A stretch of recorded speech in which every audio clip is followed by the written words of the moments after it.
I'm Lindsay Smith with Real Agriculture. I'm joined now by Heather Watson with Farm Management Canada, and we're a little early yet, but we have a very exciting event coming up, one that I was lucky to attend last year.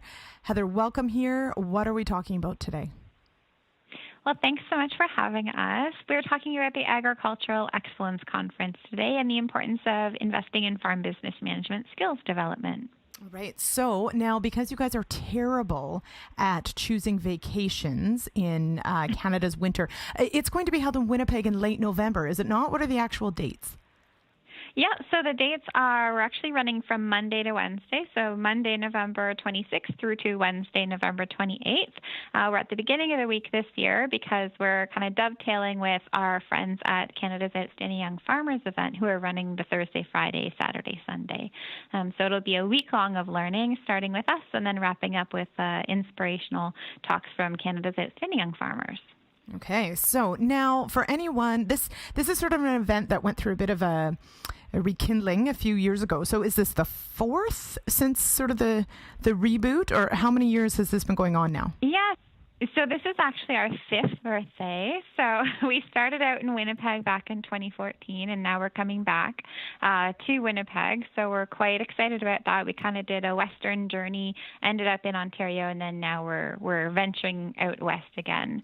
So we're really happy to be back, but we're also, quite interested in the way that the conference has evolved from the first go round, which, looking at our old documents while we were planning this one, it was like, oh gosh, we were so, wet behind the ears, and now we think we have a really good thing going, and we're just building and building and building our momentum as we lead up to this conference. Now, I think, and correct me if I'm wrong, but I definitely get the sense from, those who have attended that this is very much sort of a young mover and shakers conference, but it is absolutely also a connecting conference between sort of the generation that has been doing this quite some time and the generation that is coming on board and leading. Is that fair, or how do you sort of position this conference?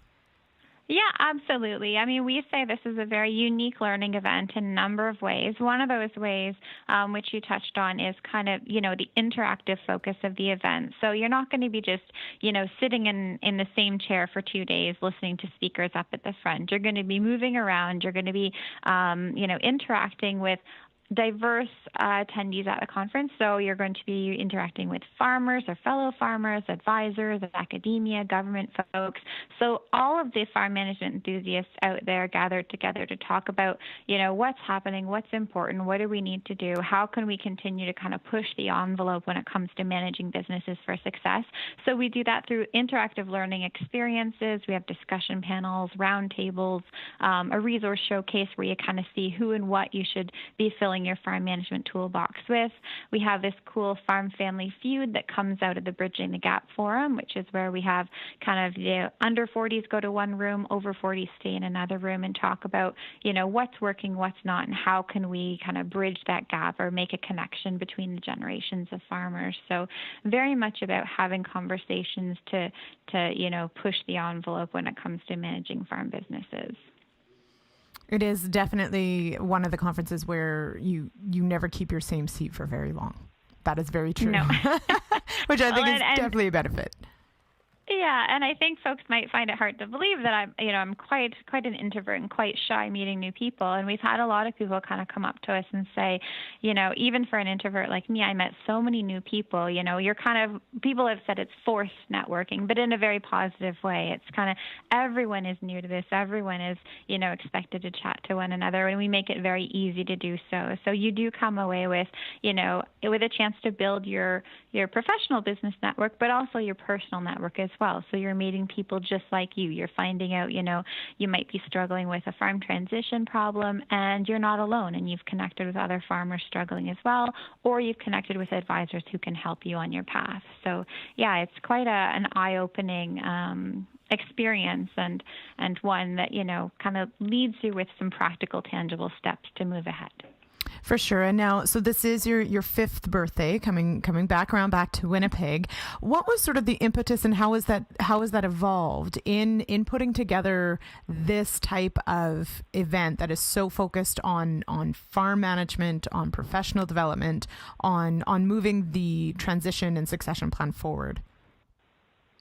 Yeah, so we find even in this day and age, there still seems to be quite a lack of attention to farm business management. The conversations seem to be, about maybe the more glamorous aspects of farming, the production and the new varieties and, new markets and all exciting things like that. But we really concentrate on building the capacity to succeed with those new opportunities, but also, building the capacity to overcome challenges or to weather any storms. So, looking around at other events out there are some that, speak to some management topics, but not kind of in the depth that we would like, and having a place where everyone can come together regardless of commodity, regardless of region, regardless of whether you're a farmer or advisor, and really talk about business management, what's working, what's not, and what we can do about it.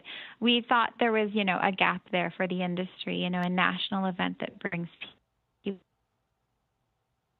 people together to talk particularly about this. Other events and business management can kind of permeate those other conversations and those other events, but this kind of being the mega learning event that's just focused on farm business management. So you know what you're going to get when you come. We're not going to talk about yields, and we're not going to talk about what varieties you should use. We talk about, how to have a conversation about farm transition, how to, interpret your financial statements to know whether you're doing well or not, how to work with a team of advisors to get the most out of your, out of your dollar, things like that, as well as, some interesting topics on what's the future of agriculture and, what are Canada's outstanding young farmers doing to stay on top, or, how can we achieve the growth targets set by the Barton report. So there's kind of those macro, economic, interesting conversations, but also very much a practical feel. And what does this mean for me on my farm? What do I do about this tomorrow? How does this change the way I interact with my farm team when I get back to the farm, et cetera? So, yeah, it's just a very focused learning event and something you won't find anywhere else. And now, so take us through a bit of a snapshot of this year's agenda. I see you've got Nick Badminton there talking future and trends, and some discussion on peer groups too. So tell me a bit about what attendees might anticipate this year.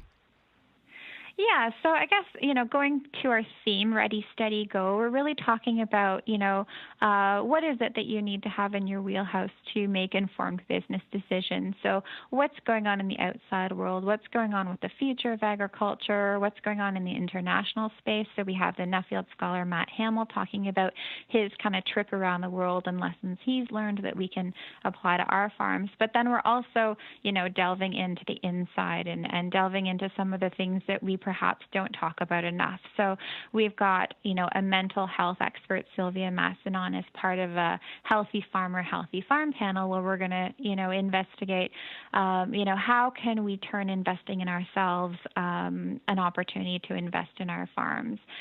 She'll be joined by Jerry Friesen, the recovering farmer, so talking about from the farmer perspective, what's been going on in that space and how can farmers learn to, pay as much attention to their mental health and pay as much attention to, the emotional issues, the soft issues, as they do to the bottom line or as they do to yield and things like that. We also have leadership coach Kelly Dobson on board as well, and he's going to lead a workshop about, bringing it all together in terms of who are you as a leader? What space do you occupy? How can you be the best version of you? And how can that be used to enhance others around you, whether it's fellow team members, whether it's employees, whether it's everyday interactions. So it's kind of that inside out look at how can you manage to your best capacity as a business, as a family person, as a farmer, and in whatever role that you play. And of course that extends beyond the farmer as well. So as an advisor, how can you best serve your client and your customer by serving yourself and government, academia, et cetera. So there's really going to be something for everyone, even though though we're focused ultimately on, making management changes at the farm level, we recognize everyone has a role to play in that. So yeah, a very, very diverse agenda with lots of different speakers talking macro, talking micro, and everything in between. Mm-hmm. All right. And so that is November 26th to 28th at the Fort Garry Hotel in Winnipeg. Where can people go for more information or to register? Yep, so folks can simply go to our website. It's www.fmc-gac.com, and they'll see a nice big link to the conference from the homepage. We also have an app for the conference, which you can find through the website as well. It might make it a little easier to kind of navigate the agenda and things like that. So it's pretty easy to find. And then also look for us on social media at FMC_GAC on Twitter and Facebook, and you can keep up to date on the latest and greatest. All right, Heather, thank you so much for your time today. No problem. Thank you for the opportunity.